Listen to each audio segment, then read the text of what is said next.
Ja, jeg kjenner jo av meg at jeg skal gjøre noe, eller tro innslø om faktisk trudja lærespurningar som jeg har stått med at være negv lærte falsdom. Til nummer 8 at Jesus god, han avgjør god, han ikke skaptur. Nummer 2 at helvete en punslestavur og en avgjør eldur og ikke bare etskildna fra gode. Og nummer 3 at være godsbaden ikke bare for syndene fyrirgivna, men øysene at liva rønt, ratt og godelige og Jesus syndige høyme. Vi færer til punkt 8. Jesus god, avgjør god, og han ikke skaptur. 4 Timotheus 3:16. Det rettelig viktigt. Og utan omstrøying, mykje løgntardømur godelig løygans.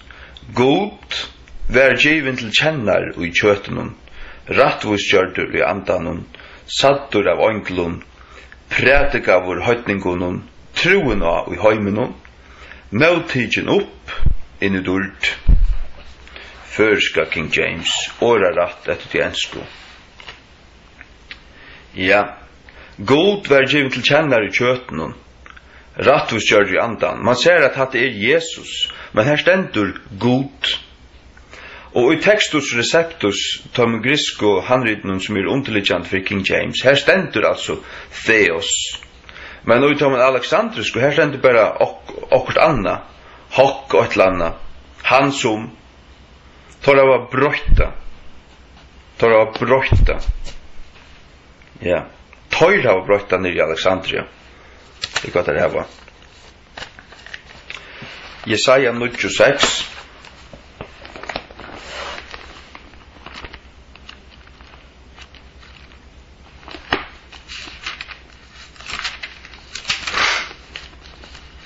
For unto us a child is born, unto us a son is given, and the government shall be upon his shoulder, and his name shall be called Wonderful, Counselor, the Mighty God, the Everlasting Father, the Prince of Peace.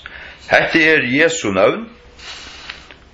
Okkun baden født, okkun sånn og given til kjenne her. Og navn hans hin mektige god, hin evigvarande fægeren.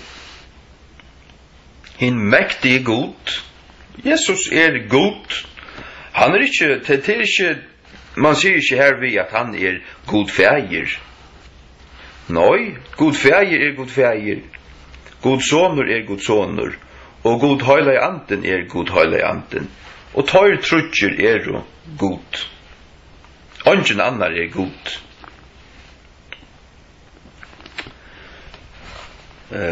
Johannes 8.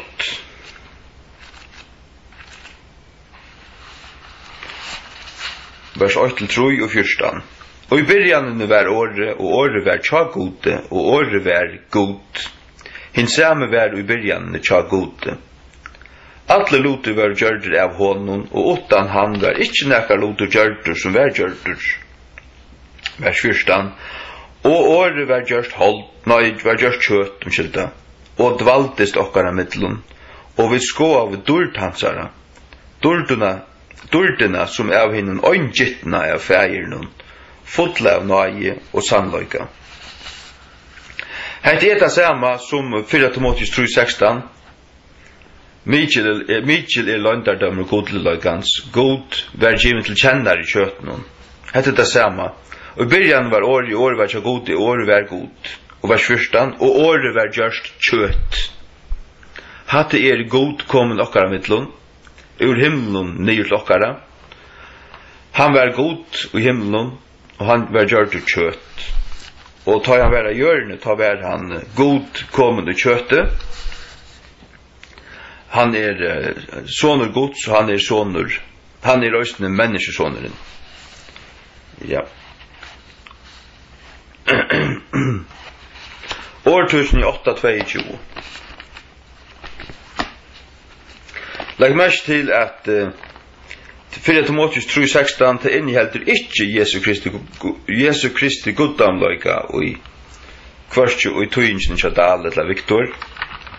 Det innehelter ikke Jesu Kristi guddamløyga, til her stender bare han som var åpenbæra og i holdt.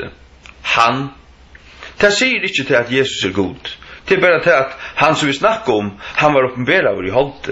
Men King James sier God was manifest in the flesh. Det sier til at ta Jesus kom, ta verda God som kom. Her himmel vujer monora. Og jeg skal si at den gamla danska fra 1632 og Luthers tøying fra 1545, der sier just det samme. Just det samme, der sier god her. Årtusen i 8:22. Enska King James. Kapitel 8 handlar allir om Jesus. Ta du allas suttja som iverhøver kjenna Bibelen at lydesinter. Kapitel 8 om Guds visdom som Gud brukte til han skapte.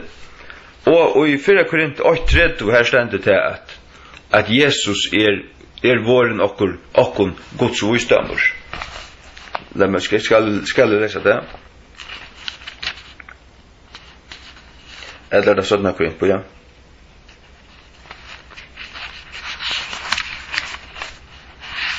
Nei.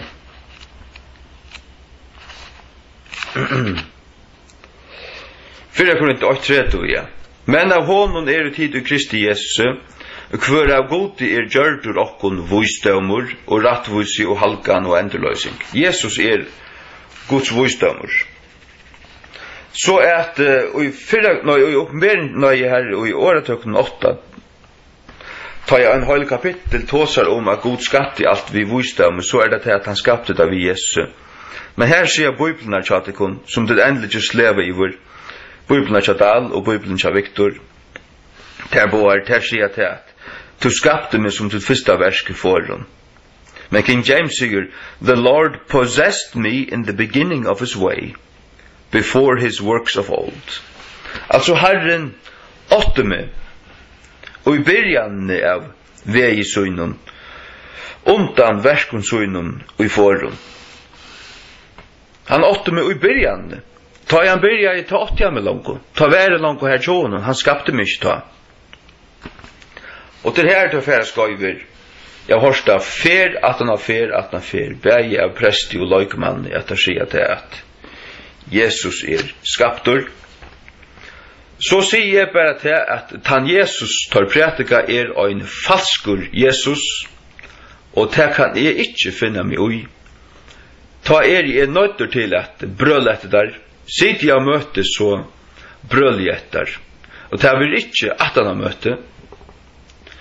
Og det ikke til at jeg svekker, eller som onker vil sagt, og det må jeg flenne etter, du har en et eller annet av røye. Godt vidt her. Nei, jeg har vrøye, ja.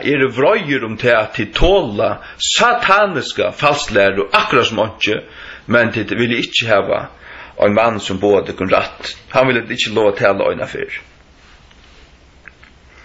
Ja, som sagt, jeg har brødletter, det har vi også gjort. Jeg har røst meg opp på brødlettermånen, som sier at Jesus skapte.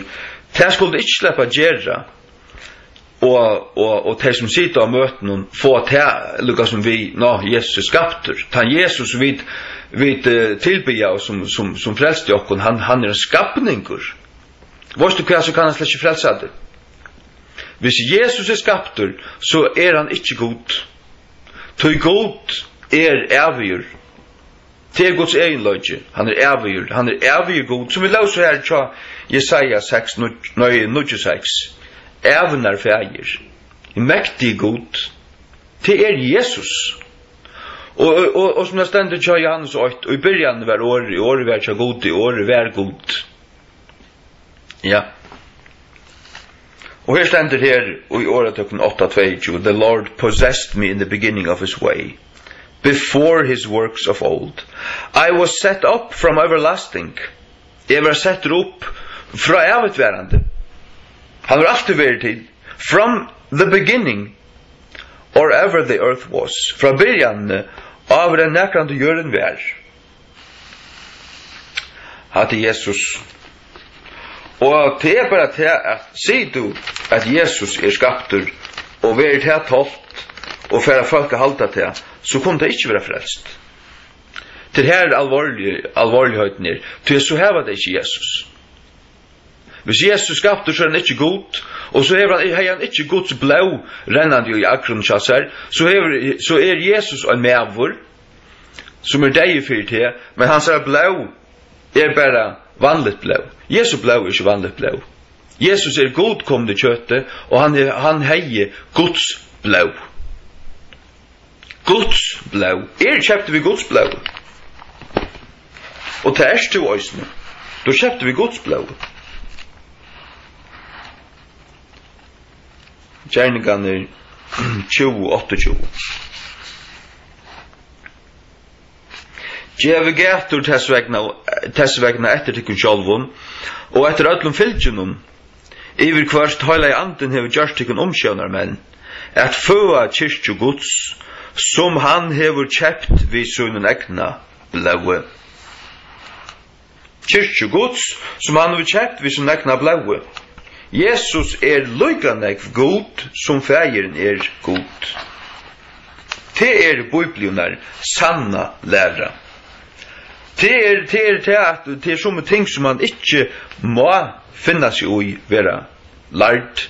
Og det ikke engang nok at bare be om et år privat vi fastlæreren at han har under 4 egen og tog ut at det var kjalt rattjatter, nøy. Du nøyder til at røysa deg opp så kjøtt som du kanst og si at det var satanisk fastlærer som han som taler vi nøyder at vende seg omfra. Og til som har du at det var nødt til at vreka hatta, det hadde ikke rett. Ja. Som å si satanisk falslæra. At det ut djevelsens munni at Jesus skaptur. Så han vil hava Jesus nyer, og han vil hava menneskene opp. Menneskene vil gjerne kallast mektiga salvar mevor. Salva i tjenar i herrans, kallar det hver annan. Hese drumpaner. Hese drumpaner, kallar hver annan. De mektiga salvar tjenar i herrans. Han salva i herrans Jesus, og tjenar i herrans Jesus. Les Jesaja 42, 2, 3, 35. Les Jesaja atlan som han til tjenar i herrans, til hin salva i herrans. Hver tu? Ja, mer damer seg til vi får kalla hver annan mektigar menn, og vi skulle bare gjøre hver annan mektigare, med at vi trampa som nyer, kleira ånder nyer, og dama at koa ånder, medan til bare øyne til tvær som skulle bare littast opp til pavastøy. Folk vil ha pavar sånne mittlun. Og hvert som helst ut handmæveren sier til bare hagre enn Guds ord. Nei. Altså sitter jeg og møter her som falsklærer ved boa, så har jeg så fått det til høyre for det. Mika 5, 2 i King James. But thou, Bethlehem Ephrathah, though thou be little among the thousands of Judah, yet out of thee shall he come forth unto me, that is to be ruler in Israel, whose goings forth have been from of old, from everlasting. Men to Bethlehem Ephrathah, tau at du veri til luitil mittlen Juda tusunda, tau utur ter skal han komma fram i mer, som øyra vera stjøtnar i Israel. Hvers færingar fram hava veri fra ur forrun, og fra evigværande. Fra evigværande.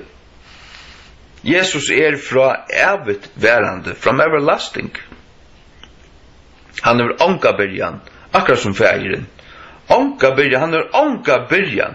Sier du til så du en fastlærare, så hever du ikke Jesus, så har du Jehova vittne Jesus, og du er ikke en evangelist protestantisk kristen.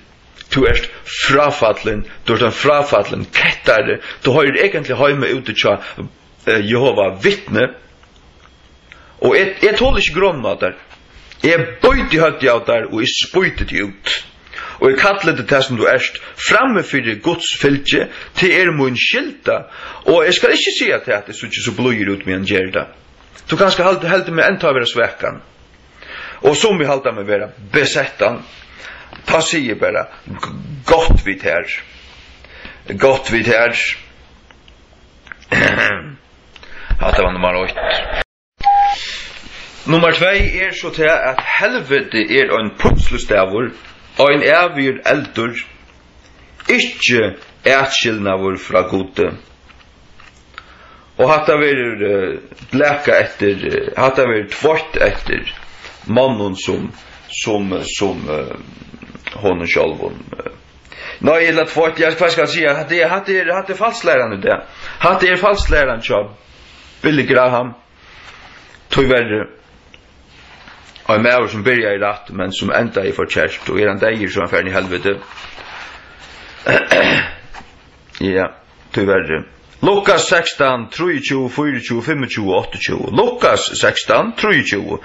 Og i helvete litter han opp egen søgnen, verande i punslun, og ser Abraham lengt bort fra, og Lazarus i fengtjansere.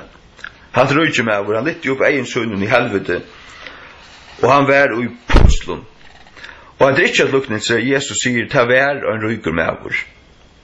Ta vær en av oss ryker med vår. Han sier, hetta vær. Her som er i livet, og han døye, og han vakna opp i helvete, og han var i punslun. Stendur ikke her om at han var etskilde fra god, han var i punslun. Vers 24.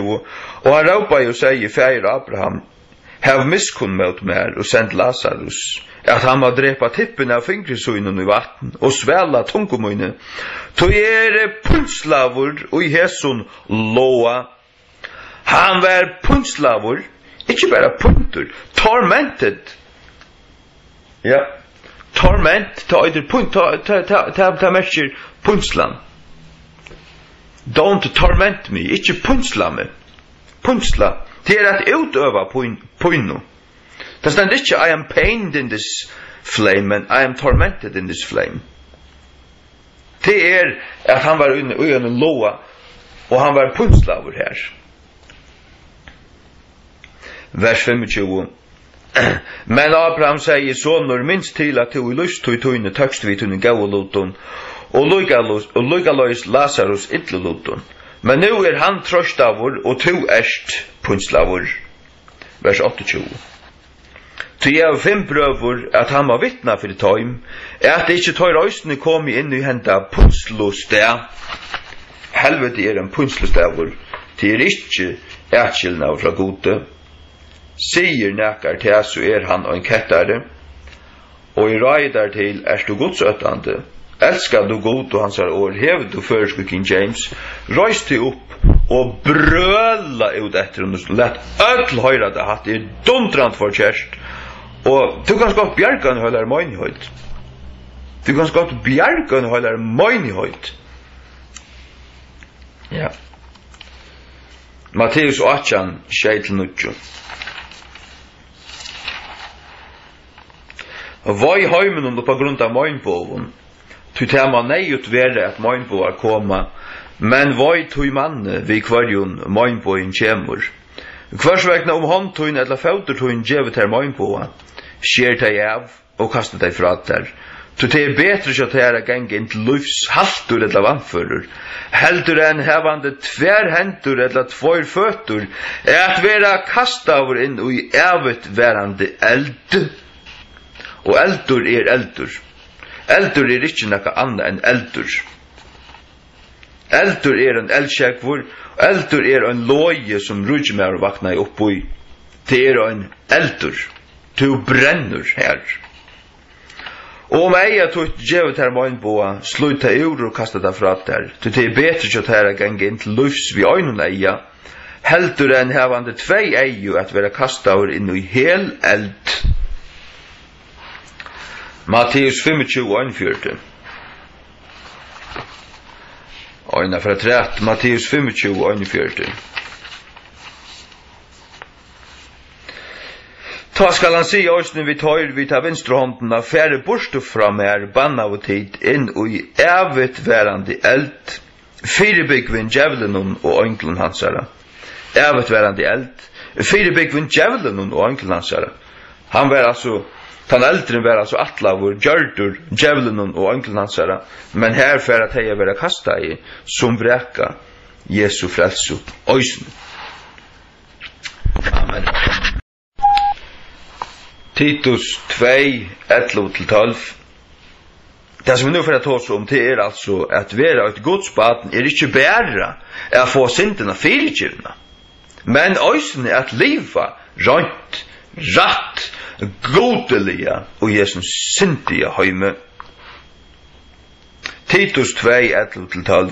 Tøy nøye gods som vi fører frelso byrst fyrir öllum mannen, lærande okkon at avnoktandi av godelig løyka og veraldlige lister, vi skulle liva edruelige, rattvoiselige og godelige og hese nuverande verald. Til Guds nøye, Guds nøye ikke bare til å dekka tunna synder og så ikke møyr. Nei, hon lærer til at du skal avnokta av godelig løyka, veraldlige lister, G-Strongs-festival og Joel, når jeg hatt her Elton John og konserter og annet tøylukt brass.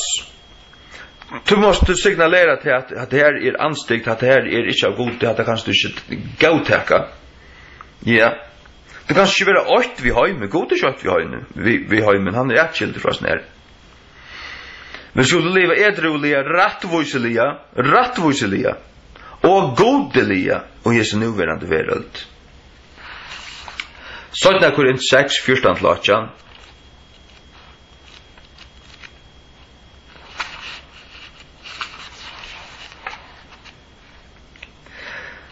Og hverja seming hever tempelgods vi skurgodar. Tog tid tempel hins livande gods. Og en så god hever sagt.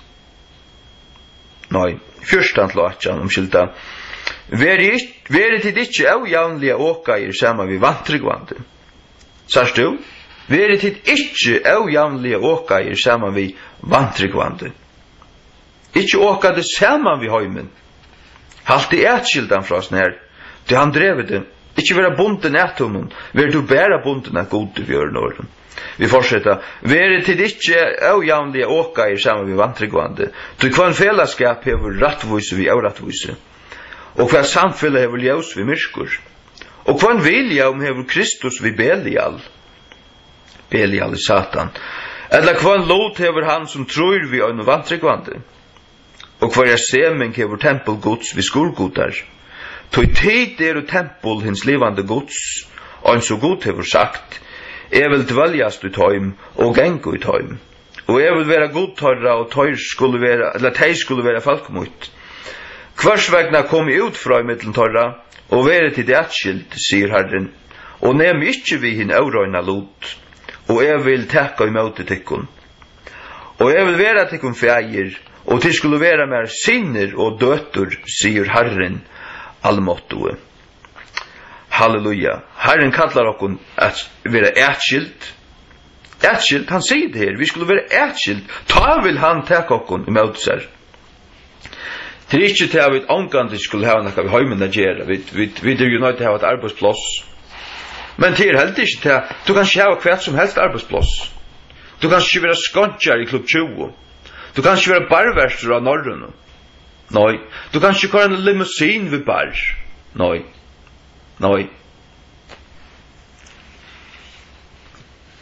Du kan ikke gjøre reklamer for brennevinnet. Nei. Det nok det jeg gjør, selv om jeg reklamteknar. Jeg er ikke reklamteknar, jeg grafisk designer, ja. Jeg nok det. Jeg sier nøy, at det måste folk en annan gjøre for. Ja. Det så mot ting som man noktar. Man boykottar det, altså. Hatta har vi inte vi agera. Hatta vill helt kvälla, hatta vill drepa. Hatta hätti, hatta vi anstikt för. Ja, vurst, hatta vi vurst anstikt för. Första Johannes brev 8:6-21. Om vi säger att vi där var samfälla vi han och gängu myrskru, likva vid och ger inte sannlöjkan. Men om vi gängu ljósnun och så han ljósnun, har vi samfälla för vi annan och blå Jesu Krist, sonar hans rönsar okkon fra allar synd. Ja. Blå Jesu Krist. Like mest det the blood of Jesus Christ och i rätta texten. Ikke Victor Dahl til. Tar seg bare blå Jesu. Og så slever det den i versen her. Skammet til knæv. Og blå Jesus sonar hans rønnsakfattler sin sier Victor. Det jo dundrande, feilande og falskare som bor på her. Og jeg sier det som er. Først King James. Ja, hvor er feilen her igjen? Hvor der hvis du kanst. Og det er altså ut fra, og sammen bor vi enske King James. Du finner det ikke. Du finner det ikke nøy. Du skal løyta hardt, rævlig vel, for å finne en feil. Jeg vet om øyne til at vår. Jeg sier det ikke hva det er. Det er også pikkeluttelig, altså. Ja. Nei, det er godt år, altså. Det er godt år. Og det er lukket mye, ja, men da er ikke sjura. Han gjør alltid så ytler. Jeg skal gjøre av at han hever en ande av røye. Godt vidt her. Godt vidt her. Ja, jeg har vrøye mot korrupsjon. Jeg har vrøye mot koan og tralkan. Det har vi. Og hekla røye godt som øynehøyt. Og jeg har fortalt meg fyrre kvalitet. At nu ser jeg at det så til midten fremst i møgnhøytene. Det slipper jeg sitte av fremsta bunch av som møgnhøytene. Og så snakker, så sier han til han har hørt hva det sier om det. Nei, vi vil bare signalere til at vi er fru. Oi. Vent om. 4 Korint 6:9-11. 4 Korint 6:9-11.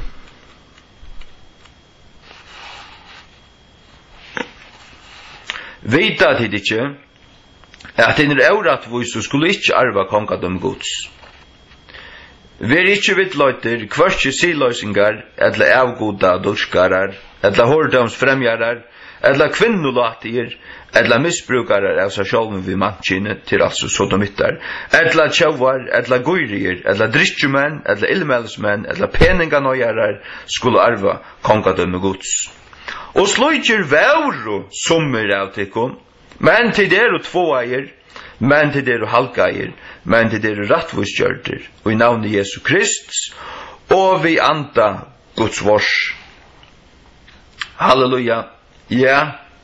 Sløyker væru sommer av tikkum. Hadde der vært i ødlese tingene enn, så hadde der ikke arva kongadømme Guds år sida. Ja. Tu vi nøytter til at venta fra av som tinkum, kappa deg av. Ja. Kappa deg av. Og til nekka som øyder høyla vrøye. Til nekka som øyder rattvus vrøye. Ja. Du sørst av Jesus og Johannes 2 ta han rota i tempelet. Du sørst av Jesus ta i han og med over her vi har vissnær i hånd og han kjente hoksanar til fariseren og han hokte på at vi vrøye. Tu sørsta og i Paulus ta i han blinda i Elimas. Tu til djevelsens baten, sier han. Tu sørsta og i Peter ta i han harsta i Simon Galdrara. Peninger tog en glætes vittar. Ja. Tu sørsta og i Paulus tar han ber Timotheus harsta kvassliga kvantan som syntar. Men öll høyra.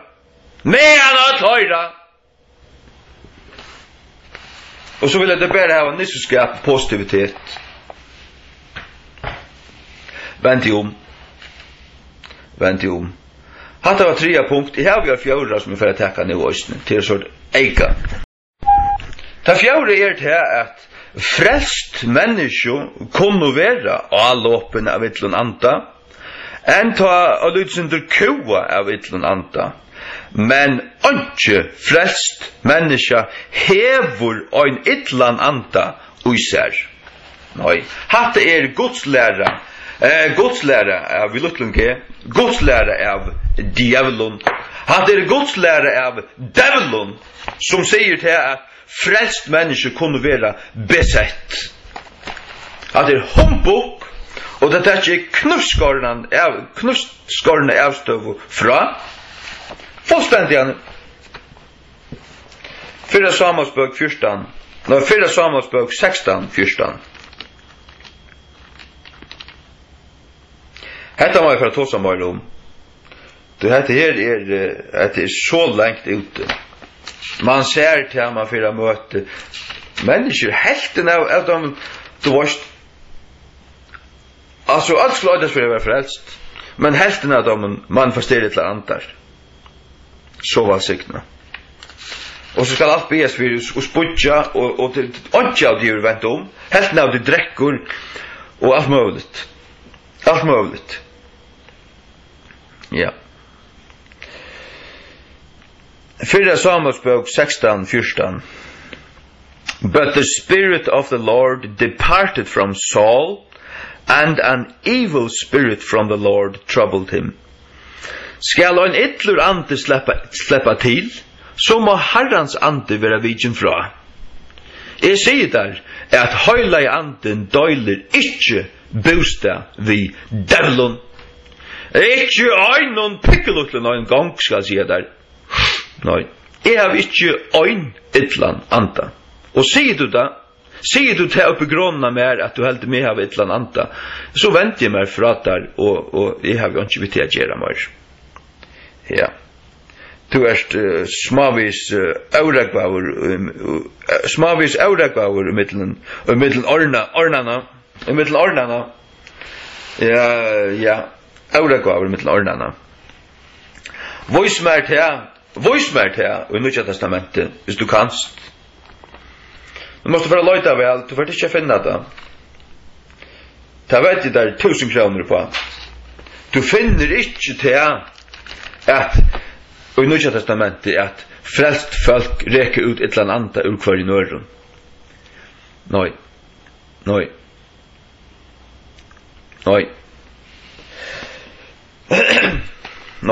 Tar Paulus og Silas og tar kundu skjeltast og alt det her, tar kundu være avsamter, men tar akkard ikke på en annan for å ha et eller annet, og tar først reker ut et eller annet ur hver i nøren. Ja, hadde gjort det, så var andre av dem avfrelster. Og det kunne bare være han som hei et eller annet. Så at det er så avfettelig langt ut. Jeg skal si at du kunne til at skal bare gjøre at du kunne at hukse om. Ikke vi jo andre så alle lika. Og okkara likam, okkara kjøtt, det er jørisk, det er ikke høylagt, altså det er genga vi ikke andan og kjøttet tekker iver, så er krefter og okkara kjøttet som ekvelia fallnar. Djevla liar kan man säga. Alltså Jakobsbrevet 5, 16 tåsar om det att jæriska sansalia till ösne djevla litt du varst det lujist toja. Ja. Men det är ju köttet och tja ögonen kvar människa. Ögonen kvar människa. Men jeg vet at vrøy en av kjøtsens gjernikon. Men det finnes nekka som øyter rattvus høyla vrøy. Det stender altså i Samuelsbøkene til kongabøkene at ta kom ante herrans mektigan i Saul og øylig vrøy kom igjen. Ja. Og skal ikke si mer at ta Jesus rönsa i templet at han ikke var over. Han gjør det så han køyrer, han pushkar der ut, han rækter det der, og han er vært ytler. Ja. Og ta stendet på at han at Tøym kom i hoa at testa å skriva at vannlet i hustons hever ete meg opp. Jesus var oppeten av vannlete fyrir husgods. Og det kom til skjøntar og i vrøye. Men det var ikke en holdelig vrøye, det var en andalig vrøye fyrir godsøk, fyrir rattvise. Altså det var en vrøye som heta i eurat, som måtte reka euraten bostor, og halda til røyna røynt, halda til høyla høylagt. Og det måste du forstanda, her en himmel hvor i måneder. Ja, når jeg var en møte leirkvalde, jeg røste meg opp i brøla ut. Jeg brøla ut noen ting. Og så får jeg bare test langt etter meg at jeg må helt komme og be for det, at du er en andre av røye. Ta sier jeg bare, godt vidt her. Du er eurekvaver mittlen ordnene. Eurekvaver mittlen ordnene. Nei. Og jeg var smavis fyrsten inn og euratvis og hykl og sint, vi verande sint, og vannviring av Guds lov, vannviring av tog et nekka øyde sint, vannviring altså, og hyklar og lenka banar. Man vet at folk er skuitleier kvalt og møte sånne kvalt. Og så vil det enda leist byen fyrir og fytlan og døyp og at fyll at vi holder andan og så brukar det der bare til ta venda om du er ordentlig slett ikke men sjom det er omvendt syndere som ikke atlas er vendt om iverhøver slett ikke ankan godsøtta iverhøver lett om fære til Galater brev 5. Ja. Fra nødjan. Nå versk kjøtsins er du eisund, hver er du hesse? Hårdamur, siløyse, eurøynskapur, kjenska, avgodadurskan, heksakunstur, hætur, sundurlinte, kapstrui, vrøye, klantur, tvoidrottur, renklærur. Enta renklærur er du av kjøtnen. Øvundanir, myrir, fyllskapur, eulataskapir og tøylukt. Om først jeg sier til kun framanundan, og så jeg har sagt til kun i farnar tog, at tøy som gjerra slukar loter, skulle du ikke arva kongadøm gods. Du kanst ikke arva kongadøm gods, og være løyter av kjøtten. Nei. Og til det. Men avvakstur andans er kærløyge, glede, friur, lenkmau, mildløyge, gøska, tryggv, eimjugløyge, frahald, og i måte slukun er det ikke lov.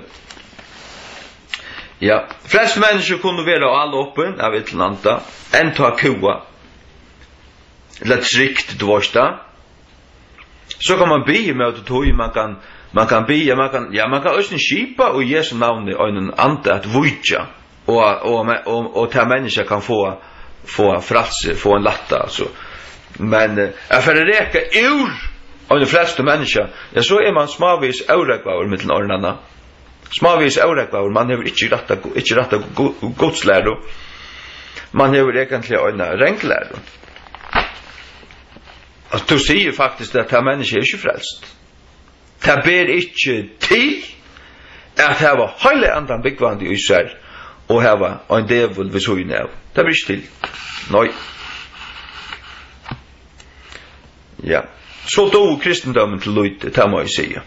At når man vasker av Jesu blod, innsikler vi hele andan, og kanskje enda her til at filter vi hele andan,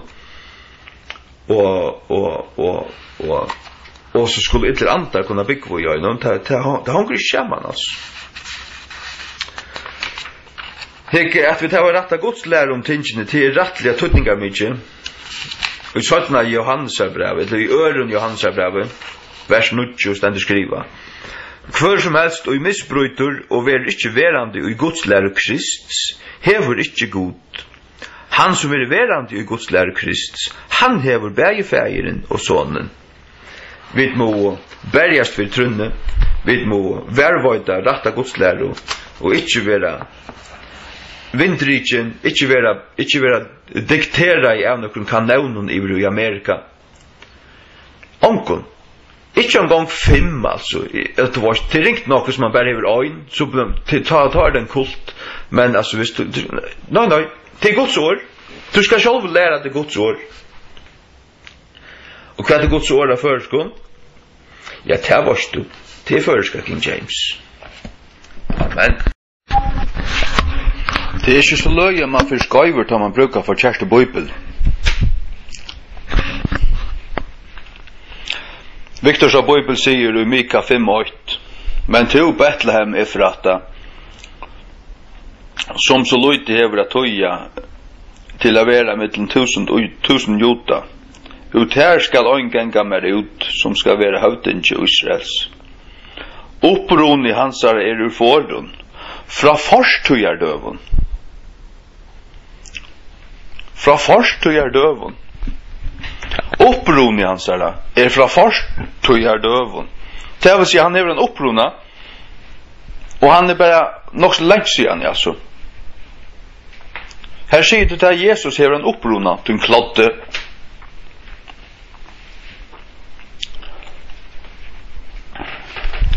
Til en falsklærande klodde. Noi, from everlasting. Det her hever Jakob Dahl, altså, rett. Så det her ur åretøkenen 8:22.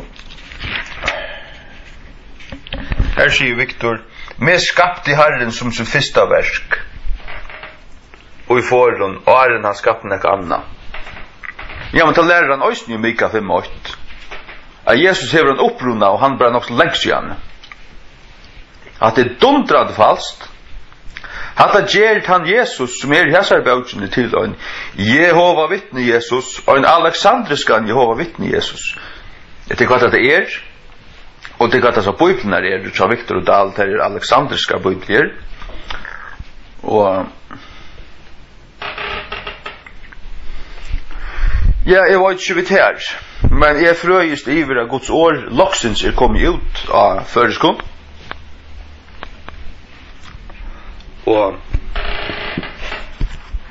Og folk kunne si hva det vilja. 4 Timotheus 3:16 sier altså i King James at God was manifest in the flesh. Da Jesus kom Gud. Og beskriva du han som var til kjennargivende til åpenbæra over i kjøtten, han som, så sier du slett ikke at Jesus god.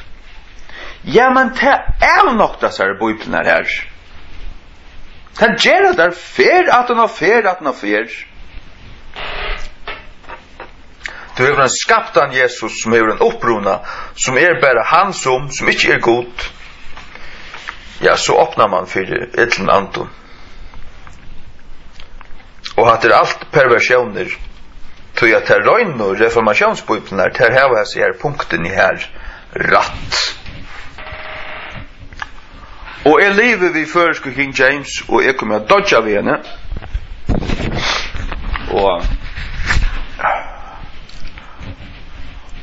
da jeg dodge, legge og gjerne kisto, bare minnes til å legge henne føreske King James om henne brinko. Bare legge henne føreske, hvis hun alle kommer, så legge henne føreske King James og på henne brinko.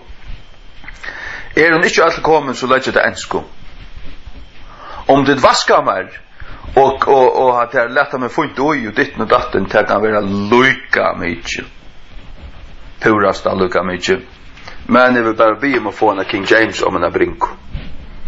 Ja. Bare som ellers. Bare som ellers.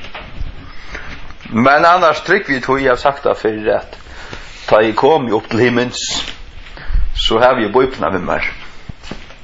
Ja. Jeg tror vi tog at det vakner opp i himmelen vi gjør nær bøypel. Og det er vel ikke en alexandrisk. Nei. King James og ikke annet. Fader som støv gau. Fader som støv. Tog at du er ungen min til å ut av sjálfun. rödder som du høyrer til ikke myndløgje i seg sjálfun, eller whatever. Klauge menn, større godsmenn, nei, ikke myndløgje. Det alt motstrøyande. Ta man ut i katolisismene, som alltid snakkar om kyrkjefedrarna, og så sier der alle kvar sutt. Kom til skriftene, og bygg av henne er klar å tale, let det standa, let det som talar klarast standa fremst, og så avsnitt som talar minne klart, let det så være lukka som forklarar i av tøymon som talar klarare enn teg.